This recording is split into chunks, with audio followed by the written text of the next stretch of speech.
ಕಳೆದ 3 ತಿಂಗಳಿನಿಂದ ನಾಡದೋಣಿ ಮೀನುಗಾರಿಕಾ ದೋಣಿಗಳಿಗೆ ಸೀಮೆಎಣ್ಣೆ ವಿತರಣೆಯಾಗದಿರುವುದನ್ನು ಖಂಡಿಸಿ ಸಾವಿರಾರು ಸಂಖ್ಯೆಯಲ್ಲಿ ಸಾಂಪ್ರದಾಯಿಕ ನಾಡದೋಣಿ ಮೀನುಗಾರರು ಉಡುಪಿಯಲ್ಲಿ ಪ್ರತಿಭಟನೆಯನ್ನು ನಡೆಸಿದ್ದಾರೆ. ಕುಂದಾಪುರ ತಾಲೂಕು ಸಾಂಪ್ರದಾಯಿಕ ನಾಡದೋಣಿ ಮೀನುಗಾರರ ಒಕ್ಕೂಟದ ನೇತೃತ್ವದಲ್ಲಿ ನಡೆದ ಪ್ರತಿಭಟನೆಯಲ್ಲಿ 5,000ದಷ್ಟು ಮೀನುಗಾರರು ಸೇರಿದರು. ಡಿಸೆಂಬರ್, ಜನವರಿ, ಇದೀಗ ಫೆಬ್ರವರಿ ತಿಂಗಳಿನ ಸೀಮೆಎಣ್ಣೆ ವಿತರಣೆ ಮಾಡದಿರುವುದರಿಂದ ನಾಡದೋಣಿ ಮೀನುಗಾರರು ಸಂಕಷ್ಟಕ್ಕೆ ಸಿಲುಕಿದ್ದಾರೆ. ಆದ್ದರಿಂದ ಕೂಡಲೇ ಸೀಮೆಎಣ್ಣೆ ವಿತರಣೆಗೆ ಕ್ರಮ ಕೈಗೊಳ್ಳುವಂತೆ ಧರಣಿ ನಿರತರು ಒತ್ತಾಯಿಸಿದ್ದಾರೆ. ಪ್ರತಿಭಟನೆಯ ಬಳಿಕ ಈ ಬಗ್ಗೆ ಉಡುಪಿ ಜಿಲ್ಲಾಧಿಕಾರಿಯಾದಂತಹ ಪ್ರಿಯಾಂಕಾ ಮೇರಿ ಫ್ರಾನ್ಸಿಸ್ ಅವರಿಗೆ ಮನವಿಯನ್ನ ಸಲ್ಲಿಸಲಾಯಿತು.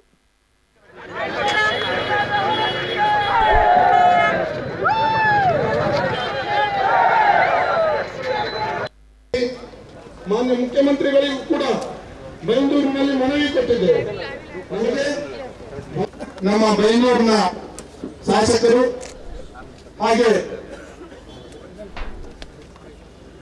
ರಾಜ್ಯ ರಸ್ತೆ ನಿಗಮದ ಅಧ್ಯಕ್ಷರಾಗಿರುವಂತಹ ಗೋಪಾಲ್ ವೇದಿಕೆಯಲ್ಲಿ ಉಪಸ್ಥಿತರಿರಬೇಕಂತ ಹೇಳಿ ಕೊಡ್ತೇನೆ ಅಂತ ಮಾತಾಡಿದ್ದಾರೆ.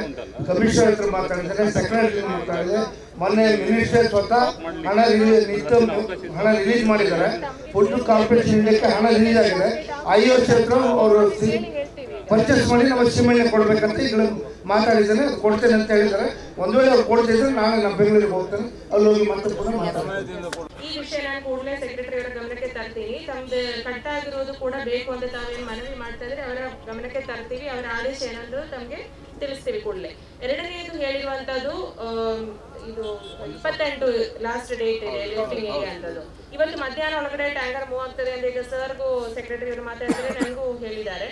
ಸೊ ಮಧ್ಯಾಹ್ನ ಒಳಗಡೆ ಟ್ಯಾಂಕರ್ ಮೂವ್ ಆಗ್ತದೆ, ಕೆರೋಸಿನ್ ಪಾಯಿಂಟ್ಸ್ ಅಲ್ಲಿ ಕೆರೋಸಿನ್ ಲಭ್ಯವಾಗ್ತದೆ ಅಂತ ಹೇಳಿದ್ದಾರೆ ಸಾಯಂಕಾಲ ಅಷ್ಟೊತ್ತಿಗೆ, ಇಲ್ಲಾಂದ್ರೆ ನಾಳೆ ಬೆಳಿಗ್ಗೆ ಅಷ್ಟೊತ್ತಿಗೆ. ಅದು 28ಗೆ ಎಂಡ್ ಆಗಬಾರದು ಅಂತ ತಮ್ಮ ಮನವಿ ಏನಿದೆ ಅದು ಕೂಡ ನಾನು ಸರ್ಕಾರ ಗಮನಕ್ಕೆ ತರ್ತೀನಿ. ಈಗಲೇ ತಂದ್ಬಿಟ್ಟು ಅದರದ್ದು ಏನು ಆದೇಶ ಫೇವರಬಲ್ ಆಗಿ ತಮಗೆ ತರೋದಕ್ಕೆ ಮನೆ ಶಾಸಕರು ಕೂಡ ಗವರ್ಮೆಂಟ್ ಅಲ್ಲಿ ಮಾತಾಡಿಕೊಂಡು ಮಾಡಿಸ್ತೀವಿ ಅಂತ ಹೇಳಿದ್ದಾರೆ.